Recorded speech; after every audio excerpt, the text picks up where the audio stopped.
مامۆستاگیان مناڵەکەم تەمەنی 2 مانگ و هەفتەیەک بوو لەدایک بوو. 2 مانگ و هەفتەیەک بەڵێ. بەڵێ کتوپڕ نەخۆش کرد 19مین ڕۆژ ڕەمەزان بوو. مامۆستاگیان گەیانمانە نەخۆشخانە و شت یعنی برمان بە شارێتە لە شارکەی خۆمانە و کاتە لە شارکەی خۆمان بایکۆت بوو نەخۆشخانە نەبوو تا گەیانمانە شارێتر.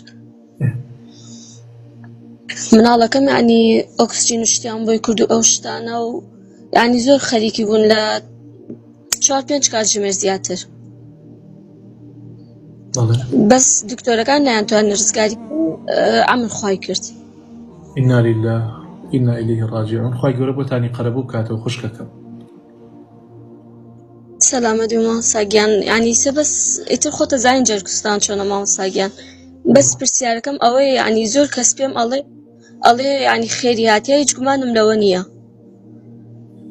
بەس زۆر کەس پێم مەڵێ ینی ئەتوانی لەو دنیا بیبینتەوە ئەڵێن مناڵ کۆرپە خێرێکە بۆ دایک و باوک لەو دنیا ینی ئەو قسەی بۆم ئەڵێن لەو دنیا لە بەهەشتا لە دەرگای بەهەشت چاڕی دایک و باوکێکە لەخوای گەورە پاڕێتەوە ئەڵێ دایک و باوکم ئەبێ بێنە بەهەشتۆ.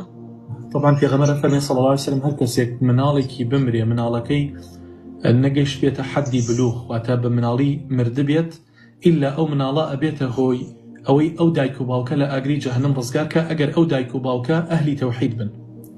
باشە وەی خوشکەکەم تۆ زۆر باشت ناردووە بۆ پێش خۆت وە قیامەت و یەقینت هەبێ ئینشاءالله خوای گەورە بە باشتر بۆت قەرەبووە کاتەوە. ئینشاءالله مامۆستاگیان بەس مامۆستاگیان نازانم ئیمڕۆژ ینی خۆم گوناحبار کریانە لە خوازیا بێ ینی تەمەن مناڵ بووە کە خۆم بیرم نایە دایکم پێم مەڵێ زۆر مناڵ بوویتە نوێژڕۆژیت کردەیە لە خوازیا بێ هەتا ئیسەیش. ئەو کاتێش کە مناڵەکەم گیانی دەرچوو ینی لە شەو بوو کە گیانمانە نەخۆشخانە 6:30 بەیانی گیان دەرچوو من زوانم ڕۆژی بوو. یعنی کاتێ مناڵەکەم گیانی دەرچوو زوانم ڕۆژی بوو. مامۆستاگیان ئاسرەکەی برمە عیادە بۆ لای دکتۆرێ لای خۆمان کە شەوەکەی ئەمر خوای کرد.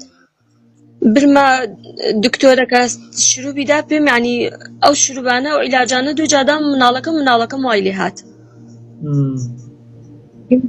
ئیمڕۆ ڕۆشتم بە لای دکتۆرەکە پێیم وت ینی زۆر قسەی ناخۆشی پێم کرد لەسەر ئەوەی شۆ بەس ئەوەنە پێیم وتم ئەزانم ینی مناڵەکەی منەوە شروبانەی تو وای لێ هات کە دات پێم مناڵەکەم ئەمر خوای کرد.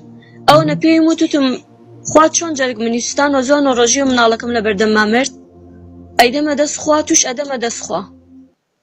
نا خۆی کچە شرینەکەم باوەڕ مەکە هۆکاری ئەو شروبانە بوو بێت باشە هۆکاری ئەو شروبانە نەبووە خۆ شروبەکان بەسەر نەچوونە یا شروبەکان خراپ نەبوونە هەتا مناڵەکەی سەر نەچوو هەر ئەو ڕۆژە ینی بەس پێش ئەو مناڵەکەم وەزعی باش بوو ئەو بەس ئەکۆکی من بەس لەبەر کۆکەکەی بردم بۆ لای دکتۆر بەس ئەو کە ئەو شروبانەم دا پێ ینی سەر دڵما ئەڵێ سەبەب ئەو دکتۆرە بوو کە وای لەو مناڵی من کرد من ئەو شروبانە لە ڕۆژێکا دوو جا پێیم دا هەتا شەو گیانی دەرچوو.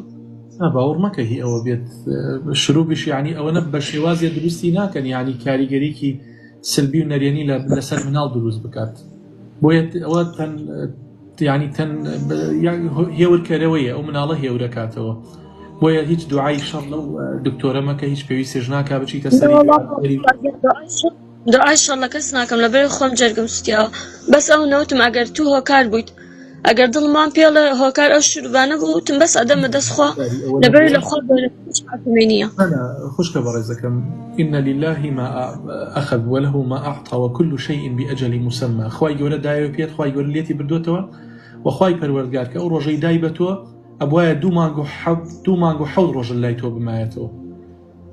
ئەنجا ئەگەر ئەو دکتۆرە سەبەب بوو بێ خۆ ئەو دکتۆرە بە ئەنقەز مناڵەکەی تۆی نەکوشتووە دەرمانەکەی بۆ نووسیوە دەرمانەکەی داوەتە مناڵەکە ئەگەر دەرمانەکەش ینی نەخۆشیەکەی ئەوی قبول نەکرد بێت خۆ تاوانی ئەویان نییە ئەو شروبە بوو نەخۆشیە دروست کراوە.